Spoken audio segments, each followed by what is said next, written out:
Carl, how do the Google Level 1 bootcamps improve tutors' digital skills? Well, massively over the space of the time. We did a lot of data survey collecting data on people's and tutors' confidence, well, staff's confidence in using Google Education services. Before the bootcamp, we surveyed, and 18% of our staff were confident or very confident using Google Classroom.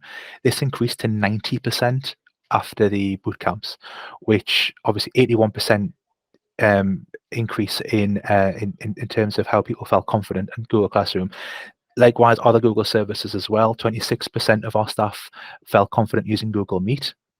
This was increased to 89% as well. And a lot of our staff now use bespoke the dedicated Google hardware to use Google Meet as well. So there's a lot more hybrid delivery. There's a lot more confidence in using Google Sites, Slides, Google Spaces as well, to create interactive courses with interactive sort of forum opportunities for learners as well. So it's become, and also the difference in attitude towards digital skills. Again, you go from having those who might be a little reluctant to those who are eagerly looking for the next extension on Chrome to be able to provide a new experience for learners. So it's and people come to me all the time with the new site they've created, and they look what I've done with Google Sites. I've done this and I've got this, and it's got a real buzz, around teaching, which sometimes it's what we've needed in some cases, to develop that. So, but it's brilliant, and it's still going. So, Carl, what have been the outcomes of improving the tutors' digital skills? Well, absolutely. Again, some excellent examples of what learners or what tutors are doing, and what they're providing. One of the biggest benefits we've seen is accessibility and engaging with learners. We've had the ability to bring learners into the classroom using Google Meet, for example, where previously there wouldn't be an option there. So one example, is that we have a learner who has limited mobility and couldn't physically attend the classroom, especially during periods of isolation and things that have happened recently. She was able to be in the classroom via Google Meet with the Google Meet hardware, the speaker mics and the camera, and she was taking part in the classes as she would have been while she was there. She was interacting with the other learners, with her peers, doing group work. She was working with the teacher. You could hear the teacher no matter where the teacher was in the room.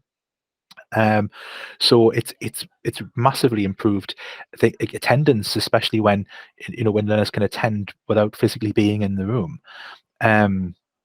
It's one of those things where you constantly hear new and improved ways of working. For example, flipped learning as well through Google Classroom. There's a lot more working with the learners outside of the actual class times. So rather than being the 2-hour session, people are being able to collaborate a lot more outside of that, using Google Classroom, Google Spaces to interact, and then flip the learning, provide a research project to the during the actual class time, and have that assessment time as well. So it's been a boon for that. Google Classroom is being used a lot now for marking work as well. Obviously, we've got the anti-plagiarism service on there as well. So especially at some of our level 3 and 4 courses, that's become really, really handy. Being able to keep everything in Google Classroom, or the marked work as well, and being able to see learners being able to see where they're at, and teachers being able to see where they're at as well, and sharing that. We share all our individual learning plans via Google Classroom. So when it comes to things like IQA or equality assurance, or observations of teaching and learning, it's all in one place. So observers can see that straight away. They can see what's planned, what resources are there, what learners have got in terms of marked work, and it's made things significantly easier that way. And it's just been much easier and much less paper heavy as well. Yeah. There's very little paperwork now. It's all online, which has been significantly it's reduced. It's good for the environment, but it's reduced the amount of scrambling to find things as they used to have back in the old days. Yeah. So, Carl, how have the learners taken to using Google?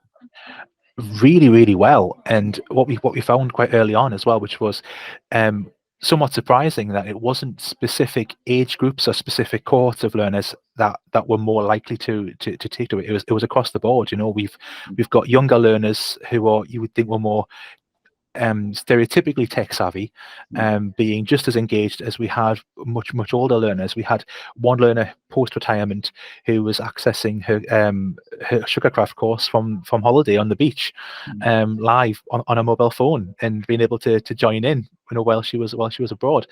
You know, we've had learners accessing Google Docs to find material lists and ingredient lists for different courses, and sharing and interacting with each other on Google Spaces while they've been out and about, saying which is the best place to buy what materials and where to get them from. And, you know, this is all outside of the classroom. This is all when they, you know, outside of the, you know, the dedicated learning time almost. Learners being able to access Google Sites. We've got a lot of our classes have Google Sites now, and being able, for example, music classes, there's lots of there's songbooks online for them to go on the specific class. There's interactive metronomes and tuners, etc. So people are constantly practicing and constantly, you know, using this outside of the classroom. So they've loved it. It's added a new dimension, rather than thinking I've got a class 3 till 4 on a Monday night. It's, you know, the class happens all week round, and 3 till 4 is just when they're actually with the tutor. The rest of the time is all, it's still part of the learning. So it's really helped, and they love it.